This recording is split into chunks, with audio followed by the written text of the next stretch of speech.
Wow, this is going to be a hot show. Welcome to Arizona Roundup, and today it is Stuart Rosebrook from the Sharlot Hall Museum and the 66 kids. Watch out. Here we go.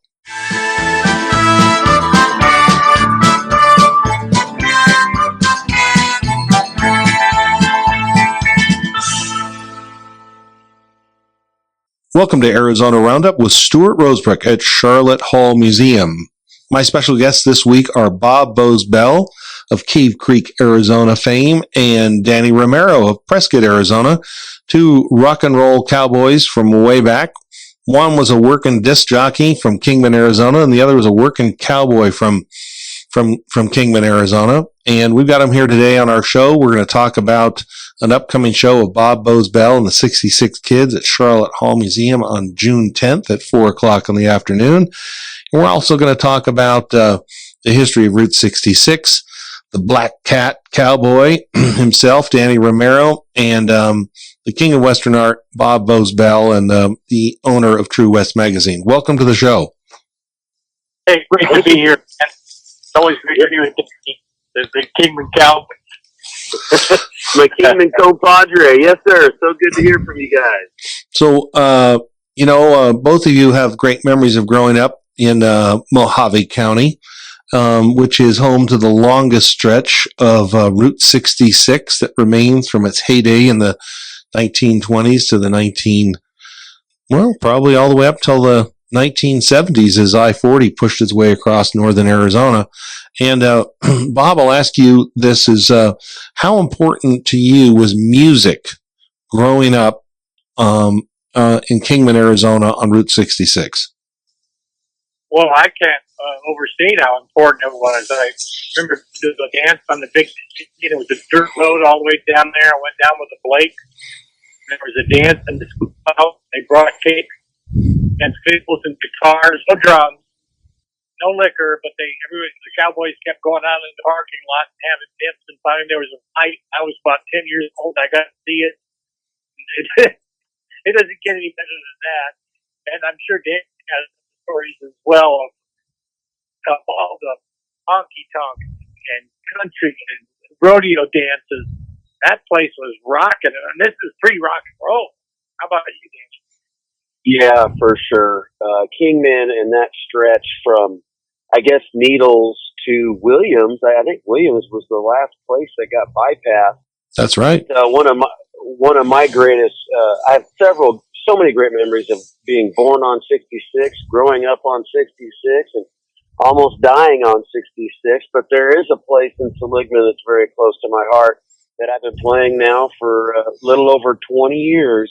The Black Cat Saloon in Seligman, and some wonderful people, like cowboys in that section as well. I met some great people, great times. Country music was always a part of that, and Western as well, and the West and all the history that it entails. I got to ask you a question, Danny. I gave a talk today and was talking about the glories of Route 66, and a woman came up afterwards and said, "Hey, what is Seligman named for?" And I couldn't answer. What's the answer to that? I think it's named after one of the guys that worked for the railroad, the Santa Fe Railroad, I believe. Yeah, Kingman was named for a land surveyor that did the streets, I think. And so that you're saying Seligman is the same deal. I believe so, yes. I believe Seligman was named after somebody that worked for Santa Fe Railroad at the time. Well, let's talk about that. You know, the constant rolling of the rails through those hometowns where you grew up makes its own kind of music. At a certain point, if you're living up there along in Seligman or Kingman, does the sound of the railroad, like the sound of the ocean, become something that's just part of every day, and at a certain point you're not hearing it? Well, it's beautiful if you're about 5 blocks away, but if you've never spent the night in the Brunswick Hotel, and every time that move through and have to hit their horn at every stop, it is not a sweet thing. In fact, when I was growing up, all the motels up on Hilltop, or especially up 93, they had signs outside that said no railroad, no railroad. And it was like, I understand it now because it can be oppressive if you're right there, down there on it. That's for sure. Gosh, up to today, especially when the economy is doing well, upwards of 100 trains will roll through Seligman, Seligman, and Kingman. And it does after a while. And I love trains. I'm a huge train guy. I love train history. I love railroad history. I love what it has done for our country that a lot of people don't talk about anymore, especially in the Second World War. But anyway, it does get a little overbearing when you get 70 to 100 trains rolling through. After a while, it's just kind of numbing. So I would agree with Bob there. But there's still definitely a very special sound about rails. Well, and I think that that's part of the mystique of music that we can think about. We're going to hear on June 10th here at Sharlot Hall Museum. We're going to hear some great rock and roll songs about driving on from Get Your Kicks on Route 66. But there's some great railroad songs that have defined many people's careers in country music, including Folsom Prison Blues by Johnny Cash, and think about Willie Nelson and Bob Wills and Merle Haggard and Jimmy Rogers, the singing brakeman. So I think railroad music makes up for some of that. And Bob, are you going to give us a little preview, or maybe you've got some railroad songs to bring to the table there, Danny? I love railroad songs, and you're absolutely right. When I first started singing about 20 years ago, the singing brakeman, oh my gosh, the Blue Yodeler, my gosh, what was his name? Jimmy Rogers. Jimmy Rogers, yes. He had a massive influence on me, and I've always been able to yodel. It's just something that I feel like you're either born with or you're born without. There's really no other way around it. Jimmy Rogers' songs had a huge influence on my style of singing. Of course, because of Hank Williams as well. I think he had a massive influence on Hank Williams, and then Dwight Yoakam, and then of course Merle Haggard and his songs of history and storytelling from Oklahoma to California were all about rails.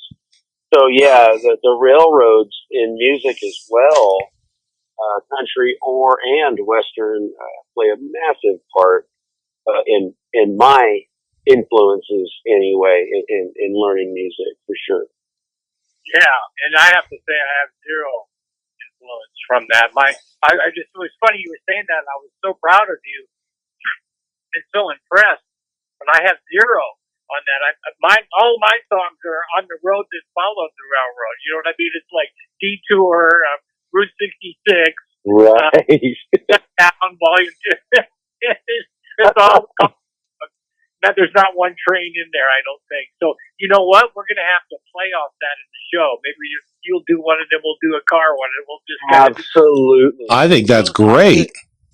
I just recently did the wreck of Old 97, which when I was younger, the band used to do. We had an upright bass, and it was so fun to play that song, and we'd always play it way too fast, but it cruises. And Randall and I just did it at the Palace a few weekends ago. I said, Randall, let's do the wreck of Old 97. It's been so long. Yeah, what a great storytelling song that is as well. But yeah, railroad songs have had a huge influence on me, for sure. Well, we're going to take a quick... Go ahead, Bob. No, I said I just love it. I just love it that the guy, he's asymmetrical from anything that's in my life. Well, we're going to take a quick break here. Thanks some sponsors. We're going to come back and talk about rock and roll road music, railroad music, and we're going to talk a little bit about the origins of the town name of Seligman, the legend behind the railroad man, Joseph Seligman. We'll be right back on Arizona Roundup.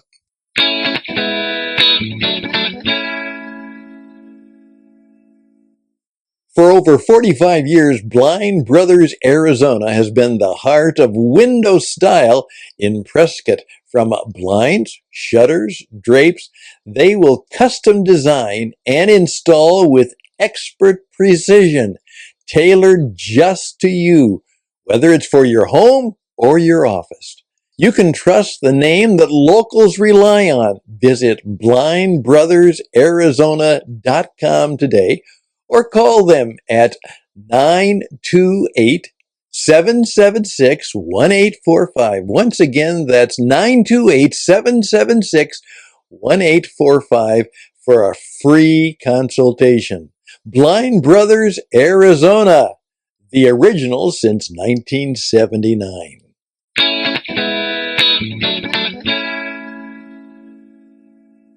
Well, if you're looking for the store that has everything, Prescott True Value Hardware might be your answer. From having that part to fix that leaky faucet to decorating your garden with charm. You see, they have got it all, and a friendly face to match for over 30 years. They've proudly served Prescott, supporting neighbors like you and local nonprofits along the way. So visit the town, the place, visit Prescott True Value Hardware. They're more than just a hardware store. They're more indeed.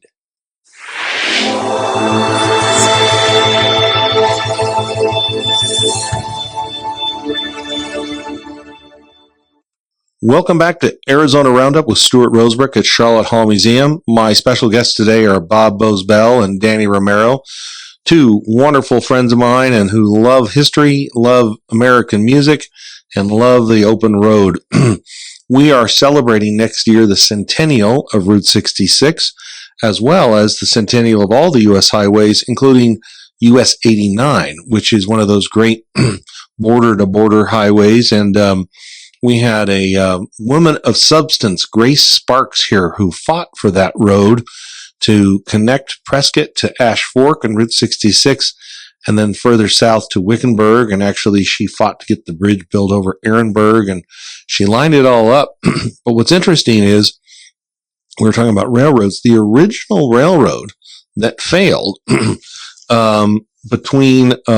was originally between Seligman and Prescott before the second line was built between Ash Fork and Prescott, the one that actually succeeded for many years. And I think both of you asked the question, how did Seligman get its name? And what's interesting is the gentleman who it's named after was Joseph Seligman. And in an article online, it says that unfortunately, Seligman found himself constantly in debt and did not necessarily make a great living in investing in railroads. But his name does live on in Seligman, Arizona. And he was very involved with Jay Gould and the Vanderbilts. And but he didn't necessarily, it says here, after the Panic of 1873, he swore never to sell another railroad bond, but in 1874 was selling the Atlantic and Pacific bonds. But in 1875, his railroad failed, and he was forced to sell half of it to the Atchison Topeka, and he died 5 years later before being able to see the railroad reach Los Angeles.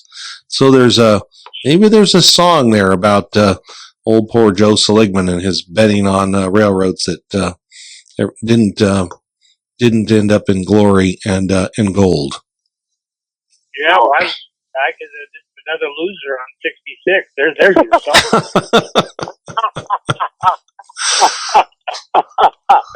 Well, I was going to go the opposite way and say I admire men so much that have the guts to be entrepreneurs in our country. It just takes a lot of drive and a lot of guts to sell yourself and the risk of always losing it all, you know. But I will say, Stuart, if you don't mind, the railroads you were talking about, because I've studied a lot of the Prescott railroads, because I think it's terrible they tore the tracks up. Most definitely. I can only imagine if you could go from Williams to Prescott and down to Grand Avenue down there in Phoenix, what an excursion that would be if they didn't tear the railroads up. The tracks up, that is. But there is, I'm pretty sure about this, the railroad from Seligman through Williamson Valley to Prescott was the first line, That's right. and that guy went bankrupt. I don't know his name, but he took his steam engine and it became the famous Sierra Railway 3 that has been in like 150 westerns since he left Arizona. It was in all of Clint Eastwood's movies. I think Bill Ryder. It was in Back to the Future 3. I'm losing you there a little bit, Danny. Your connection's fading just a little bit. I'm hearing you talk about the great locomotive of the first railroad from Seligman to Prescott. Yes, through Williamson Valley. That's the right. other one went through Chino, but that And the steam Dells. engine, that steam engine still exists, and it's up in Sonora, California, and it's one of the most famous steam engines there ever was in cinema. It went on to be in 100 and something films. It was in Pale Rider, when they come into the train station. It was in Back to the Future 3 when he's riding his little board next to it before it flies off. So-called flies off into the canyon. But that steam engine came from that first original rail line that you were talking about. It just made me think about it. Well, I think that's a great story. And I'm going to count on you singing some railroad songs here on next week here at Sharlot Hall Museum for a night with Bob Boze Bell and the 66 Kids. Bob, what have you been tuning up with the guys here to bring to the table, and some stories about ice jugs and checking for fan belts there in Kingman? Of course, I grew up at my dad's gas station, Al Bell's Salonier, right on Route 66. And it's so funny to me now that everybody come in and they say, "What, you got gold in your gas?" Because and Ethel was 49.5. That just seems so hilarious now. It's like 350. And the other thing that I just love is that people would come in every day and they would say, "How far is it to California, kid?" And I'd be watching the windshield and I'd go, "It's 62 miles, sir." And they go, "Great. I can't wait to get out of this godforsaken desert." They're on their way into the outer reaches of hell, which is Needles, which is 98 midnight. And, the way they said it, it was like, "I can't wait to get to California where we're going to be met by girls, Hawaiian skirts with legs on, and it's going to be a sea breeze. It's going to meet us at the border." Yeah, well, I hope I can see you there. I'd like to see your face when you see what you're into. Yeah. The longest stretch, whether you're on Route 66. This is an epiphany that I'm having now, and we have to play this out in the show. You and I both almost died on 66. You got that outrageous story, and I had a heart attack playing one block off of 66. Yeah, that's crazy, Bob. You're right. I think we need to incorporate that into our storytelling. I do. I think you both do need to do that. Yep. Well, it's funny to hear you tell that story like the banks of the Colorado were the banks of the Pacific Ocean. That's probably what they were thinking. They were like in their mind, California was going to be the Beach Boys were there.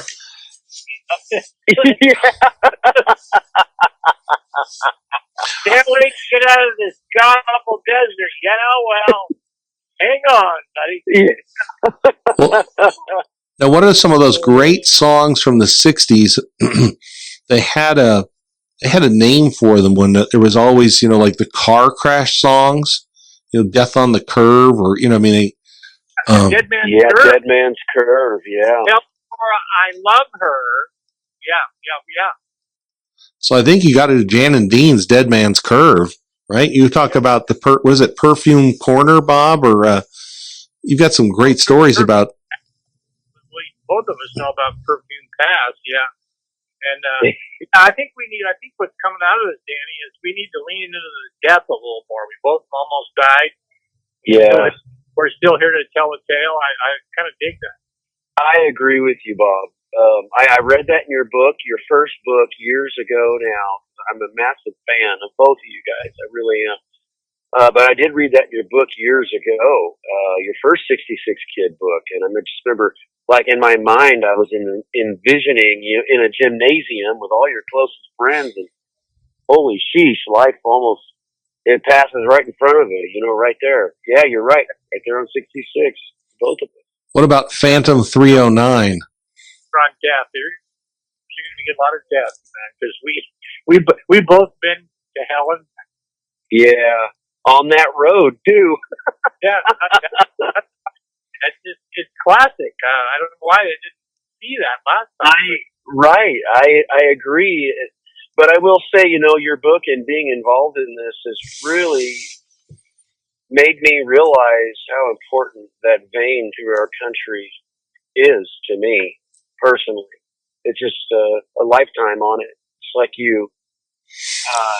Well, we're going to take a quick, Danny and Bob, we're going to take a quick break here, and we're going to talk about a little bit about growing up on Route 66, learning to drive on the old highways up there, and talk a little bit about some of the stories and songs we're going to hear next week. And Bob, what we're going to have for sale here also, so people can take home a little bit of history of Route 66 when they come to our Twilight Tales on June 10th at Sharlot Hall Museum with Bob Boze Bell and the 66 Kids. Since 2007, Pinion Painting has been transforming homes and businesses with over 40 years of first-hand experience.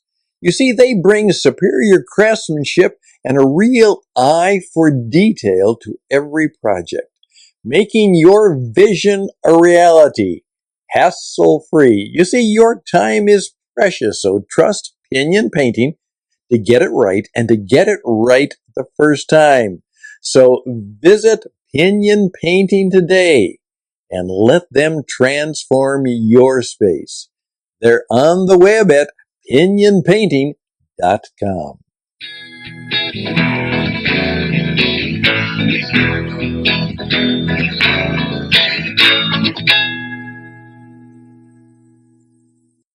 Since 1995, Helkin and Horn Ad Agency has helped local businesses stand out and succeed from print and radio to websites and social media. You see, their talented team crafts your brand's message and offers a plan to get it out into the community. Do you want results backed by 30 years of experience? Visit AZAD, that's azadagency.com, and do it today. Helkin and Horn, where their slogan is Be Known.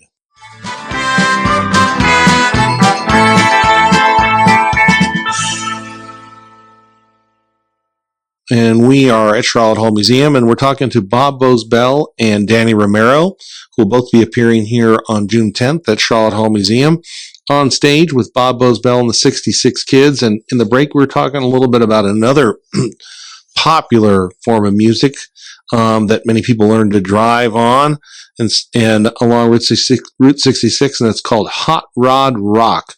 Bob, you probably heard some of these songs when you were growing up there, and it made you want to get behind the wheel and, rip it out a little bit on some of that old blacktop up there in Mojave County. Yeah, we were talking about the railroad songs, and I'm so impressed with Danny because he's steeped in that history, which I love. But it's not my story, or it doesn't resonate with me personally.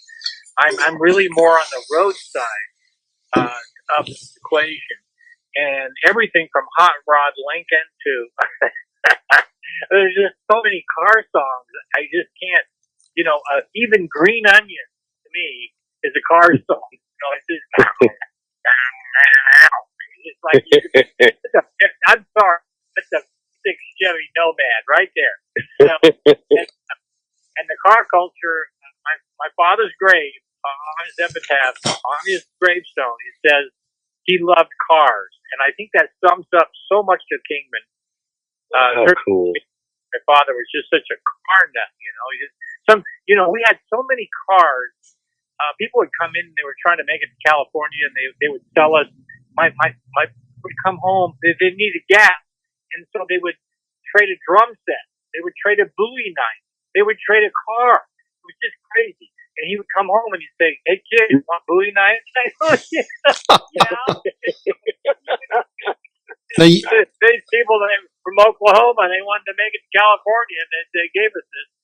And so then people would come in, and they were constantly selling their cars, And so our house on Ashbrook Avenue on Hilltop in Kingman looked like a car lot. There'd be like a 54 Ford there, and a 51 pickup. There's the Cruise from the Caddy. And my dad just loved cars. He breathed it. He came down when he was older, down to Phoenix to visit me. I said, Alan P. Bell, what do you want to do? I'm going to drive you today. What do you want to do? And he said, I want to go to the car lot in Camelback Road. I go, oh, how cool. I go, why? He goes, I like to listen to their lives. I love that. I love that. Afternoon, we'd go, and these guys would bullshit him. They would give him the big hard sell, and he would just smile. And I thought, this is that. I just love it. Well, that's a great story, Bob. You have to write and illustrate that story. And I'll tell you, I'm looking up some great car songs, and we can't overlook trucker songs, all the truck songs. But I'm looking at what happens between less than 10 years. We got 409 and Little Deuce Coupe. But then you jump forward to like Born to Be Wild and, all the great 70s songs of Low Rider and even I think Chuck Berry. I mean, Chuck Berry's got some, isn't Maybelline and Nadine and then Bruce Springsteen, Pink Cadillac. And I mean, there's just car songs Alan are Jackson, just, Mercury Blues. right. I mean, car songs are just part of our soundtrack of life. Yeah, we could do, now that you're just mentioning those, that was springboarding into a dozen other songs. And I thought, we could probably do 4 sets of car songs. Right. You know what I mean? Oh, yeah. And interesting. I'm sorry, go ahead. No, go right ahead there, Danny.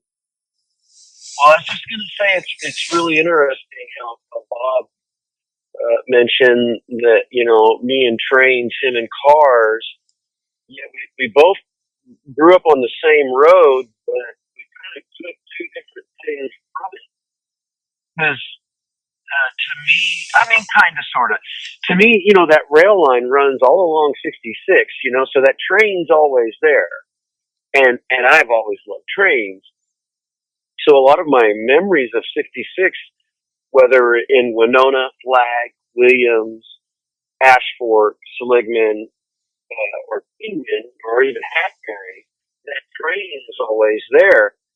But it had a massive influence on me that way. But Bob talking about, because me and car songs have never really been a thing. Now, of course, I know all those songs, but they're not like the train songs. I just think it's interesting that when we sit down and visit like this, two people from the same place, and how we take two different kind of things away from the transportation that is 66. We're losing you there a little bit, Danny. Oh gosh, I'm sorry. That's all right. I just think it's pretty fascinating how Bob and I are from the same place, same road. Me being in trains, him being in cars, but we're from the same place. Right. It's funny how the effects or the impact on our lives went one way or the other, though we're from the same place. What else is pretty phenomenal, Danny, is that that's so true. And we're cousins. We're Kingman cousins in a big way. And and we need to really develop this in the show. I see a big show for next year when we're going to be on the highway for the centennial, and I think we should just go right down the. Oh wow! If we don't play Black Cat, you can kill me and take me home. But we got to do all those venues. And we got to do the train versus the cars, and we need to do a couple of medleys for sure. Yes, This really, and say, well, what about this one? And do another car song. You mentioned Stuart 409. And I'm walking up when you said that. I'm walking up the steps in the new building at Mojave County Union High School to go upstairs to take civics, and Billy Logus is coming down, and he says, 409,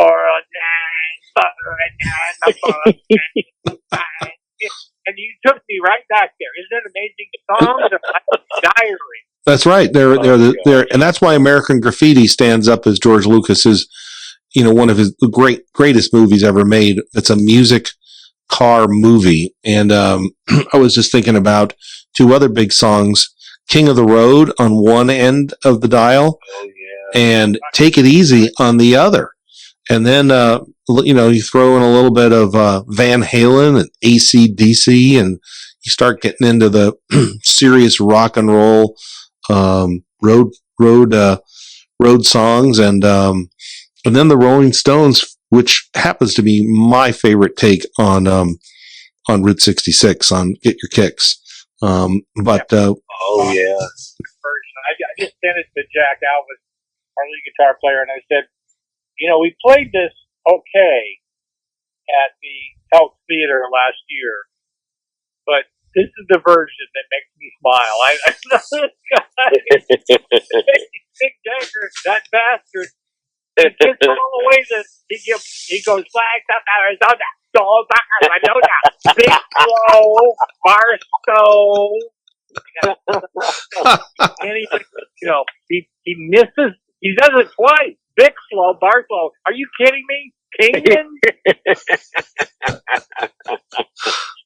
Jack is a great guy. Gosh, to play with a guitar player of his talent, with his humbleness, that must have been great. Yeah. We gotta hone our show in, Danny. This talk with Stuart has been fantastic because it really focused dynamic between you and I. We come from. I don't mean this socioeconomically, but we almost come from opposite sides of the track. And I mean that specifically. Right. Yeah. And Sure. And you're a real cowboy, and I come from cowboy blood, but nobody in Mojave County would think of me as a cowboy. They all thought I was, I wear a cowboy hat, and I go to Kingman, and I get these stares like, hey, you don't get that hat. You're a cowboy. Danny Romero is a cowboy. But you're right, it is in your blood too. But you know what? We're both from the West. It's in Stuart's blood as well. I guess I feel like when you're from the West, like all of us are, it's a culture. It's a kind of a way of life. It's a region. It's dress. It's it's all those things. Whether you ever roped a Maverick bull or not, it's all that's kind of how I feel about it, to be very honest. Well, we're going to take one more break and thank our sponsors. We're going to come back and talk a little bit more about road music, Route 66, and Prescott, Arizona, and coming to Sharlot Hall Museum on June 10th is Boze Bell and the 66 Kids. We'll be right back. Well, are you looking for the perfect gift for almost anybody or at any season? Well, why don't you visit the Bashford House gift shop on the grounds of Sharlot Hall Museum? And there's no admission required. Just walk right up, explore the unique, locally made treasures, a wide selection of history books, and so much more located in the historic Bashford House. You see, it's the perfect stop for history buffs, gift shoppers, and curious tourists alike. So visit today and take home a gift that they will cherish. Just make it at the Bashford House Boutique Shop. History, gifts, and local charm just for you.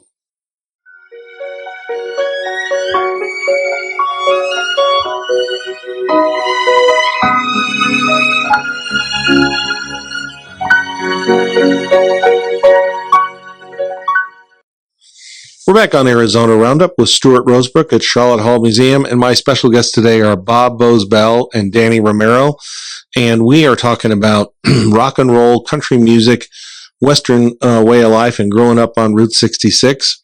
And I just wanted to throw out there, guys, well, you guys were born in Mojave County and raised on Route 66 in Arizona. I was born on Route 66 at the far end in Santa Monica, down there, and right off of 66, just before the ocean there, and in St. John's Hospital in Santa Monica, California. And my dad loved the road, and I've heard stories my whole life about my mom and dad's their honeymoon, and that my mom would say your dad wouldn't stop for hours and hours, and then he repeated that type of vacation style when we would drive back and forth in the family station wagon from Los Angeles to Phoenix year after year. It seemed like our car only went one way. And for years, it was just that AM radio.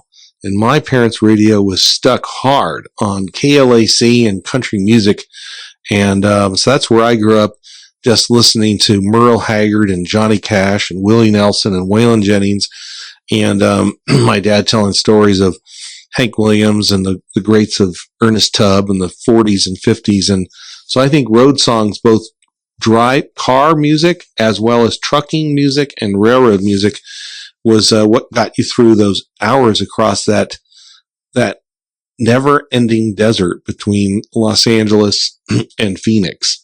And one song I was thinking about was "Moving On" by Merle Haggard, who is one of my ultimate favorites in music history here in the West.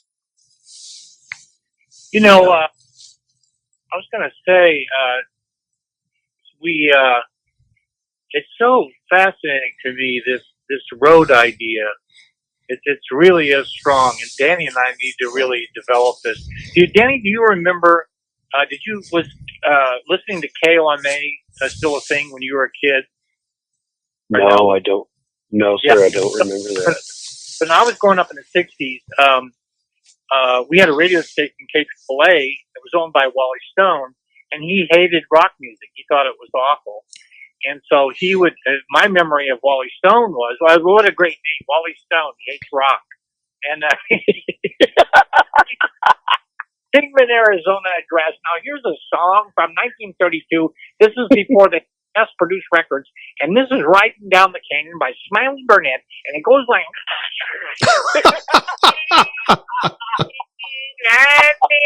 and so I hated the local radio station, KAAA. And so at night, after dark, you could pick up KOMA out of Oklahoma City, 50,000 watts or some ridiculous number, and it covered like 18 states. It was something, I think they outlawed it, finally, the FCC. But I can remember having a transistor radio and listening to rock and roll from KLMA. So that was a big thing. What did you listen to? Wow. Any? Well, honestly, yeah, my dad was born in East Los Angeles. Got the bullhead, got the Kingman in 70. And of course, I was born. Check your phone. Check your phone there, Danny. Oops, I'm sorry. Let me see if. Is that any better? That's really good. Okay.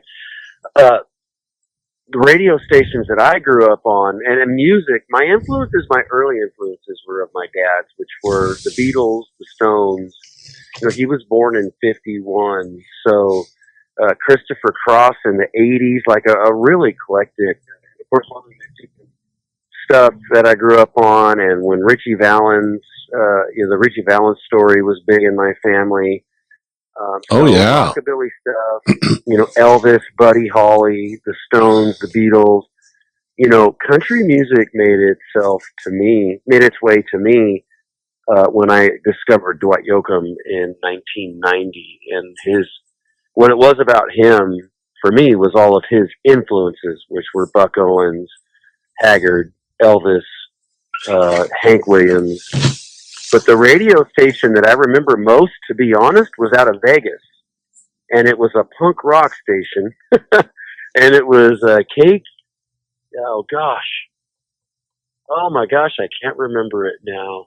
But it was a station out of Vegas. And that's the one that I remember the most when I was really young. And it was, of course, this is in the 80s, and this was a punk rock station out of Las Vegas. Vegas had such an influence on us in that area. back then. If you wanted anything, LA was a little far. Vegas was right around the corner. Isn't that the same for you, Bob? Yeah. No, my dermatologist was in Vegas. I bought my Ludwig drum set in Vegas. I took drum lessons in Vegas. Vegas was our big town, and How funny. We cruised on downtown. What was that burger place that was down? That was the turnaround. You go right downtown to the Union train station, make the turnaround, and we drove over there in Rick Ridenauer's 1932 Plymouth. We had to nurse it over there. No heater, anything. It's freezing, But we wanted to get to that cruise zone, and the girls went crazy for that car. I remember making out at a carport with some young girl that we. Oh, how funny! and then we just kissed. That was it, and then we drove home. 2.5 hours all the way to Kingman. The 32 Plymouth. It's 32 degrees out, and we're like, well, was that worth it? I don't think so. But what's the next hit? Well, Vegas to us, like we just said, if you wanted anything, that's where you went. Yep. It just Vegas was like what Phoenix is to Prescott, really. Vegas was to either Kingman or Bullhead back then. It was just, And I saw the Beatles there. I saw the Dick Clark Five. The Dick Clark Five. It was our adjacent hipsterville. Didn't you see Freddie? Didn't you do the twist and see the Beatles when you were in Las Vegas too? I twisted on the same stage with Chubby Checker at the You're Sahara. kidding. Oh. No, Sahara, 1962, I think it was, when the Twist Again was the big thing. Might be 63. And my parents, my dad had a gas station on 66, of course, and the Vegas casinos would come through and they would say, if you hand out these brochures for us, the Hacienda was the place, the Hacienda Resort, we'll give you a free weekend at your choosing to come over and stay. So my dad did it, and we were going to go to Vegas and spend a weekend for free. And my dad said, you can invite a friend. And I went to Rick Ridenauer, my best friend, and I said, hey, you want to go to Vegas? And so we went, and my parents were going to go out to see some, Edie Gourmet or something like that. I want to see Chubby Checker. Well, he was opening for, who's the guy from Hollywood Squares? Paul Lynde? Paul Lynde. Chubby Checker was opening. He was the opening act. And so Rick Ridenauer and I were 15. We're 15 years old, and we go into this casino in the place, and the maitre d' recognized us as podunks from Kingman. We were supposed to smell like it, and he puts us to the right of the stage, right next to the stage. It's the worst seats in the house. We're looking sideways at the stage. And so Chubby Checker comes out, and he goes, hey, are there any kids here that know how to twist? And I go to Rick, let's go. And Rick goes, I'm not going up there. And I went, well, I am. And so I run up on stage, and there's 8 of us up there, kids, and he comes right around where I am, and I'm twisting with Chubby Checker on the same stage. That's rock and roll history right there. Wow, that is so cool.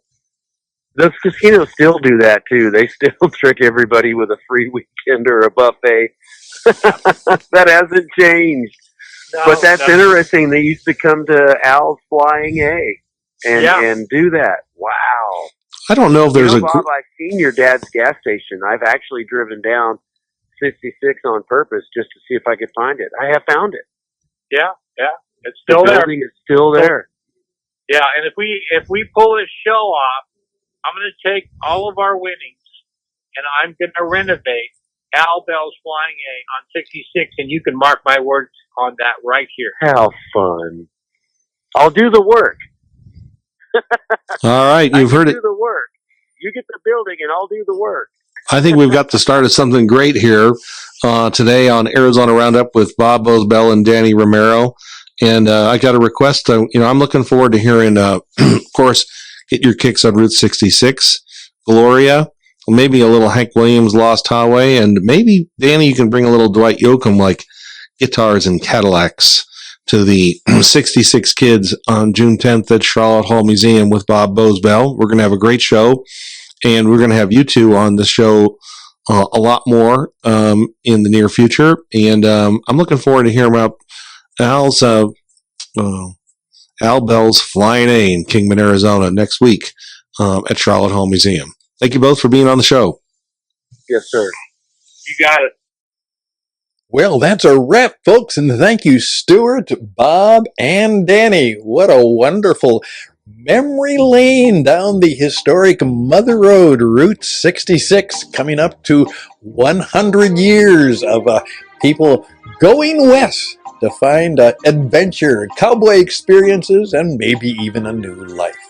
Hey, we would welcome you to make a trip perhaps to Route 66, and on your way you make sure that you go through those cities and you drop around to Prescott and stop in at the Sharlot Hall Museum.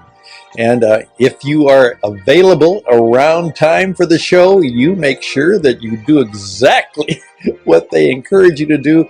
Show up for the show. So all the best to you. Sounds like we're going to try and make this a great summer of good experiences, good travel. Let's make it one of the best summers ever by taking care of one another, showing a little love and cowboy kindness to one another, and of course making sure that we have experiences that build our faith, build our trust, and do good for one another. Remember, that's the cowboy way. So, all the best and blessings to you. Till next time for Arizona Roundup. Bye for now.